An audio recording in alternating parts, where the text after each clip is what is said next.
Hello दोस्तों, हम पढ़ रहे थे क्लास 10th का चैप्टर नंबर 12 इलेक्ट्रिसिटी, जिसमें हमने चार्ज, इलेक्ट्रिक करंट और पोटेंशियल डिफरेंस ये सब चीजें समझ ली थी।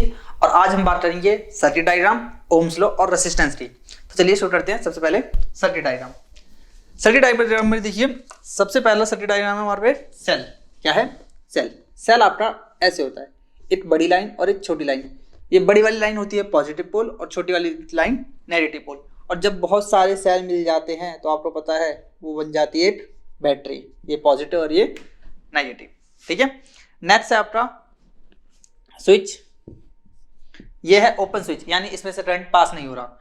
और ये है क्लोज स्विच, यानी इसमें से करंट पास हो रहा है। नेक्स्ट है वायर जॉइंट। यहाँ पे दो वायर का जॉइंट है और ये जो है ये है क्रॉसिंग ओवर वायर, मतलब कि वायर एक दूसरे के ऊपर क्रॉस कर दिए विदाउट इंटरसेक्टिंग या विदाउट कटिंग। नेक्स्ट है बल्ब। बल्ब का जो डायग्राम होता है कुछ ऐसा बनाया जाता है। नेक्स्ट है आपका रेजिस्टेंस। रेजिस्टेंस के बारे में आज ही हम डिटेल में पढ़ेंगे, रेजिस्टेंस क्या होता है। फिलहाल आप इसका सिंबल देख लीजिए कैसे सर्किट डायग्राम में बनाया जाता है। नेक्स्ट है एक वेरिएबल रेजिस्टेंस भी होता है, नाम से पता चल रहा है ऐसा रेजिस्टेंस जिसे बदला सके, है ना, उसे भी आज समझेंगे। फिर है एमीटर प्लस माइनस, और फिर है वोल्टमीटर। आप जानते हो ammeter is used for to measure current, voltmeter is used to measure potential difference. बस इतने से हमारा सर्किट डायग्राम है, इसे देख लीजिए और इसके बेसिस पे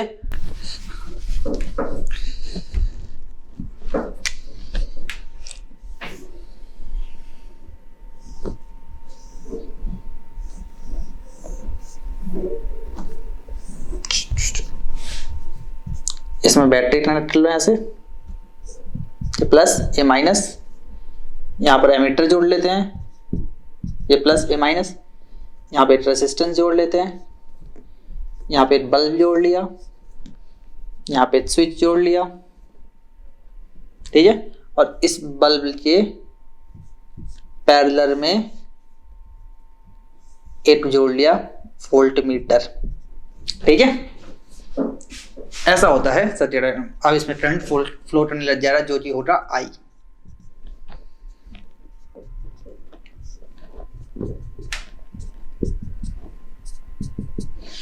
Here is an example of electric circuit diagram. ऐसा होता है। ठीक है, देख लीजिए। और फिर बढ़ते हैं हम अपने अगले टॉपिक की तरफ, जो कि मेन टॉपिक है ओम्स लॉ। देखिए Ohm's law.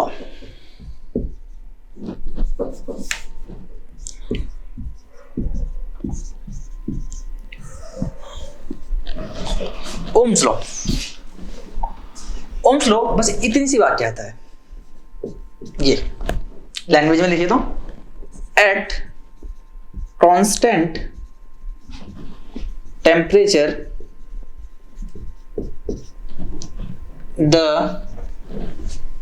potential difference is directly proportional to current। ये कह रहा है at constant temperature potential difference is directly proportional to current. Potential difference हमने डिटेल में पढ़ा था लास्ट सेक्शन में। पोटेंशियल डिफरेंस होता है कि किसी भी पॉइंट का एक अलग पोटेंशियल, इस पॉइंट का एक अलग पोटेंशियल, इन दोनों के बीच में जो अंतर होता है वही होता है पोटेंशियल डिफरेंस। और मैंने आपको बताया था बैटरी में पोटेंशियल डिफरेंस जनरेट करवाया जाता है ताकि आराम से करंट फ्लो किया जा सके। अच्छा, अब कह रहे हैं जितना ज्यादा पोटेंशियल डिफरेंस हो रहा है, यानी अंतर जितना ज्यादा करंट उतना ज्यादा, अंतर जितना ज्यादा करंट उतना ज्यादा। ये बात है ओम्स लॉ कह रहा है। मतलब समझिए कि अगर इसमें और इसमें इतने का डिफरेंस है, मतलब ये इतना ऊंचा है ये उतना ऊंचा है, तो फ्लो थोड़ा धीरे होगा, और ऊंचाई बढ़ा दे तो तेजी से होगा। यानी डिफरेंस जितना ज्यादा होगा पोटेंशियल का, एक +12 पे एक -12 पे, इस वाले केस में जो करंट बहेगा वो +25 और -25 से कम होगा। जितना ज्यादा डिफरेंस पोटेंशियल उतना ज्यादा, सॉरी जितना ज्यादा पोटेंशियल करंट उतना ज्यादा। इतनी सी बात नहीं थी। v is directly proportional to i। जब भी प्रोपोर्शनल साइन हटाते हैं तो एक कांस्टेंट आता है, यहां पर जो कांस्टेंट आएगा वो जो r होता है रेसिस्टेंस। r होता है रेसिस्टेंस। रेसिस्टेंस क्या होता है इसे भी आज ही समझेंगे हम, ठीक है। ये समझिए, कभी भी किसी भी सर्किट में जब आप करंट, पोटेंशियल डिफरेंस और करंट का ग्राफ बनाएंगे तो जाता है स्ट्रेट लाइन। कैसे जाता है? स्ट्रेट लाइन, जैसे यूनिफॉर्म पोजीशन जाता है। ये ग्राफ ओरिजिन से सीधा जा रहा है, इसका मतलब ही यही है कि ये दोनों एक ही रेशो से बढ़ रहे हैं। अगर मान लो किसी बैटरी से, किसी 2 वोल्ट की बैटरी से 2 ampere, let's suppose to 8 ampere का करंट आ रहा है, अगर आपको करंट 16 एम्पीयर कर देना है तो बैटरी को आपको 4 वोल्ट करना पड़ेगा। इसे 24 एम्पीयर करना है तो आपको इसे 6 वोल्टेज का करना पड़ेगा। सिंपल सी बात है।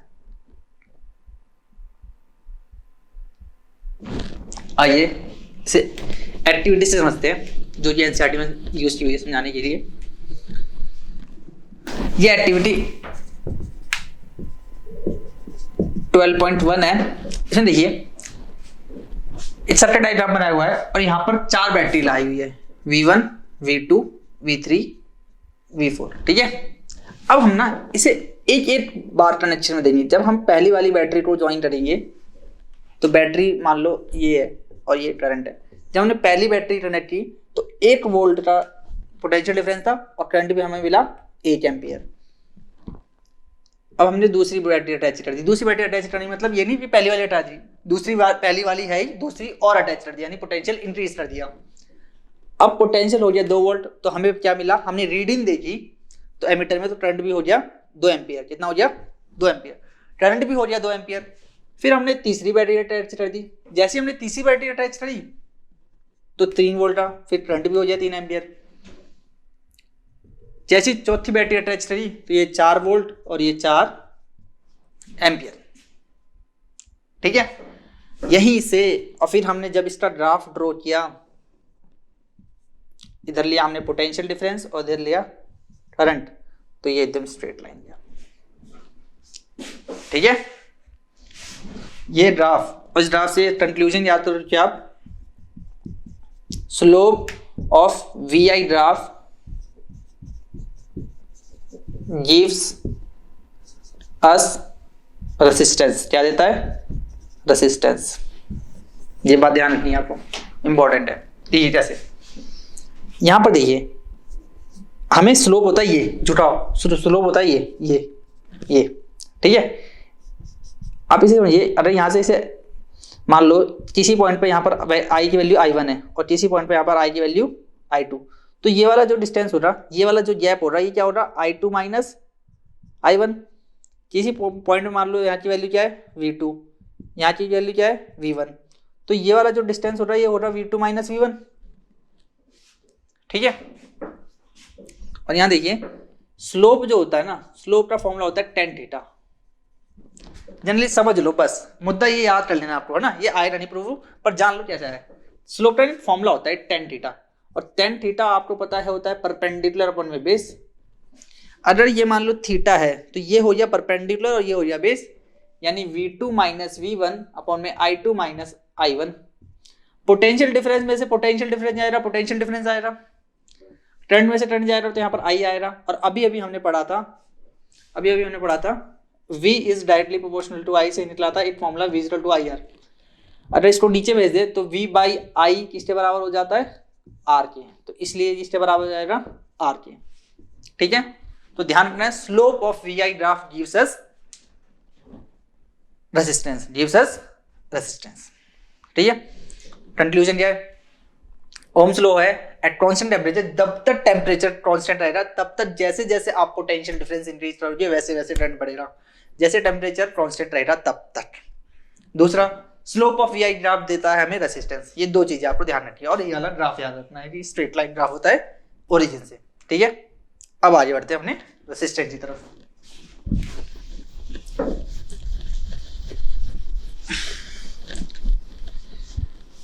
चलिए resistance. It is an obstruction in flow of current. Current की फ्लो होने में ऑब्स्ट्रक्शन है ये। रेसिस्टेंस जो होता है एक अवरोध क्रिया करता है, यानी एक ऑब्स्ट्रक्शन क्रिएट करता है in the flow of electrons. Electron को फ्लो नहीं करने देता, जिसकी वजह से करंट को फ्लो होने में दिक्कत होती है, वही होता है रेसिस्टेंस। तो रेसिस्टेंस होता क्यों है? तो ये मटेरियल में अपने आप होता है, ठीक है। मटेरियल में अपने आप भी होता है और ऊपर से हम फिजिकल तरीके से हम रेसिस्टेंस को कम या ज्यादा भी कर सकते हैं। देखिए कैसे रेसिस्टेंस डिपेंड करता है, डिपेंड्स अपॉन 4 फैक्टर। पहला length, length of wire, obviously length of conductor कह लो, वायर कह लो, ठीक है। दूसरा एरिया ऑफ क्रॉस सेक्शन। मैंने बताया जब भी हम एरिया की बात करेंगे तो आपको वायर का एरिया देखना है, ये वाला area, area of cross section. Wire कितनी मोटी है या कितनी पतली है, आपको लंबी कितनी है उससे मतलब नहीं है। वायर का एरिया मतलब सिलेंडर का एरिया मत समझ लेना, वायर का एरिया मतलब ये सर्कल, ठीक है। एरिया ऑफ क्रॉस सेक्शन आपने सुना होगा 2 mm की वायर, 2.5 mm की वायर, 3 mm की वायर, तो वैसे मेजर होती है, कितनी मोटी है कितनी पतली है, ध्यान रखना इस बात को, ठीक है। नेक्स्ट है नेचर ऑफ मटेरियल यूज्ड। क्या मटेरियल यूज हुआ है, या फिर नेक्स्ट है टेम्परेचर। इन 4 फैक्टरों पे आपका रेसिस्टेंस डिपेंड करता है, ये 4 फैक्टर। चलिए देखते कैसे कैसे डिपेंड करता है। सबसे पहला लेंथ। मान लीजिए एक वायर ली मैंने इतनी बड़ी, सेम मटेरियल की वायर एक ली इतनी बड़ी, सेम थिकनेस है, मान लीजिए चलो सेम थिकनेस है, बस लेंथ में इंक्रीज आया ना। आपने इसमें एक इलेक्ट्रॉन फ्लो रहा है, इसमें एक इलेक्ट्रॉन फ्लो रहा है, ठीक है। इस इलेक्ट्रॉन को यहां से यहां पहुंचने में टक्कर कम लेंगी, इस इलेक्ट्रॉन को यहां से यहां पहुंचने में टक्कर ज्यादा लेंगी। तो ऑब्वियस सी बात है लेंथ बढ़ाने से रेसिस्टेंस बढ़ गया, लेंथ बढ़ाने से रेसिस्टेंस भी बढ़ गया, लेंथ बढ़ाने से रेसिस्टेंस भी बढ़ गया। मतलब length is directly proportional to resistance, या फिर resistance is directly proportional to length. Equation number 1, ठीक है। दूसरा, मान लीजिए 2 वायर लो आप ये, और इस बार इनकी लेंथ सेम रखो, बस इनका क्रॉस सेक्शनल एरिया कम कर दो, कम ज्यादा, ठीक है। ये मोटी वायर, ये पतली वायर। अब देखिए इसमें इलेक्ट्रॉन और इसमें इलेक्ट्रॉन, अब बताइए कहां आसानी से फ्लो कर पाएंगे इलेक्ट्रॉन। यहां पर एरिया ज्यादा है तो टक्करें कम लेंगी, कंफर्टेबली इलेक्ट्रॉन फ्लो कर पाएंगे, पर यहां पर एरिया कम हो गया। जैसे ही एरिया कम हो गया तो इलेक्ट्रॉन को फ्लो होने में दिक्कत आएगी, कॉलिजन्स बढ़ जाएंगे, और कॉलिजन्स बढ़ जाएंगे तो रेजिस्टेंस बढ़ जाएगा, ऑब्स्टेकल बढ़ जाएंगे और करंट को फ्लो होने में प्रॉब्लम होगी। तो यहां से मुझे यह समझ आया कि अगर एरिया ज्यादा तो रेजिस्टेंस कम, अगर एरिया कम तो रेजिस्टेंस ज्यादा।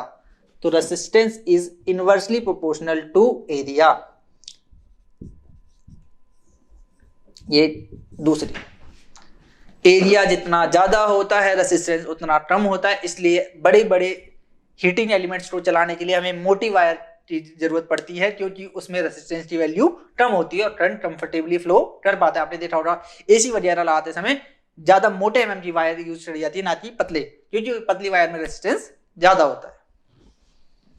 Next nature of material use. Nature material use तो मटेरियल की अपनी इनहेरिटेड प्रॉपर्टी है, जैसे कि आपको पता है कॉपर अच्छा कंडक्टर है और गोल्ड उससे भी अच्छा है, पर ज़्यादा एक्सपेंसिव होता है इसलिए हम इस्तेमाल कर नहीं सकते। आयरन ठीक ठाक है, ज़्यादा अच्छा नहीं है। एल्युमिनियम भी ठीक ठाक है, ठीक है।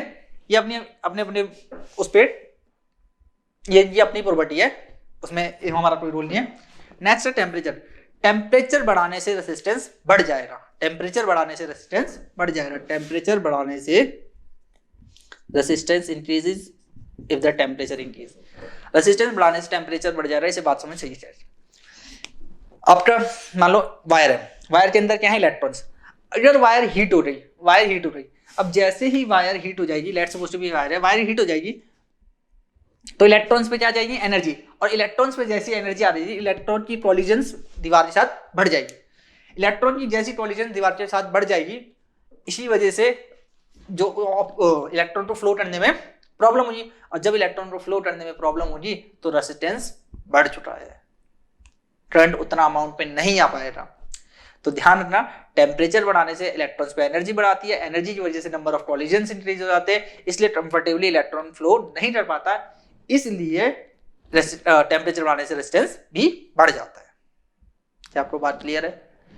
कंक्लूजन, लेंथ बढ़ाने से रेजिस्टेंस बढ़ेगा, एरिया बढ़ाने से रेजिस्टेंस कम हो जाएगा, नेचर ऑफ मटेरियल यूज्ड मतलब अपना उसका अपनी प्रॉपर्टी है, टेम्परेचर बढ़ाने से भी रेजिस्टेंस बढ़ जाएगा। आपको ये पता होना चाहिए, कॉपर अच्छा कंडक्टर है, गोल्ड से भी अच्छा कंडक्टर है, ठीक है।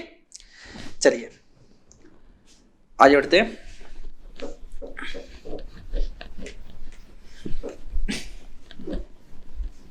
तो मुझे दो चीज मिली, एक मिला ये और एक मिला ये। अगर आप इन दोनों इक्वेशन को कंबाइन कर देंगे, combine in first and second, तो आपको कुछ ऐसा मिलेगा, एल ऊपर है तो ऊपर, ए नीचे है तो नीचे। और आपको पता है जब भी प्रोपोर्शन लगाएंगे तो कांस्टेंट लगाएंगे, ये यहां पर ये है रो, क्या है ये, rho, R H O pronounce क्या करते हैं, rho. Rho is resistivity, rho is resistivity, rho क्या है, रेसिस्टिविटी।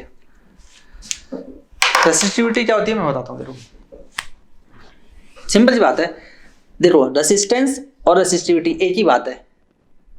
आप ना एक वायर लो और ऐसी वायर लो जिसकी लेंथ तो 1 मीटर हो, लेंथ कितनी हो 1 मीटर, और एरिया ऑफ क्रॉस सेक्शन कितना हो 1 मीटर स्क्वायर, तब जो रेसिस्टेंस आएगा ना 1/1, सिंपल से define, resistance at a length of 1 metre and area of cross section 1 metre square is known as resistivity. जब किसी वायर का आप 1 यूनिट यानी 1 मीटर लेंथ लो और उसका एरिया 1 मीटर स्क्वायर कर दो, तब जो रेसिस्टेंस आता है उसे रेसिस्टिविटी कहते हैं, ठीक है। तो रेसिस्टिविटी है क्यों, ध्यान समझना। देखो रेसिस्टिविटी ना किसी भी मटेरियल की फिक्स है, रेसिस्टिविटी बदल नहीं सकती। आप 1 मीटर की वायर कभी भी लोगे, कॉपर की कभी भी 1 मीटर की वायर उठाओगे और उसका 1 मीटर स्क्वायर एरिया उठाओगे तो एक रेसिस्टिविटी की आएगी जो कि फिक्स है। तो हमने हर एक मटेरियल की ऐसे ऐसे करके रेसिस्टिविटी कैलकुलेट कर रखी है, और इससे हम अंदाजा लग जाता है कि कौन सा कोई सा जो मटेरियल है या एलिमेंट है कितना अच्छा कंडक्टर है या नहीं है।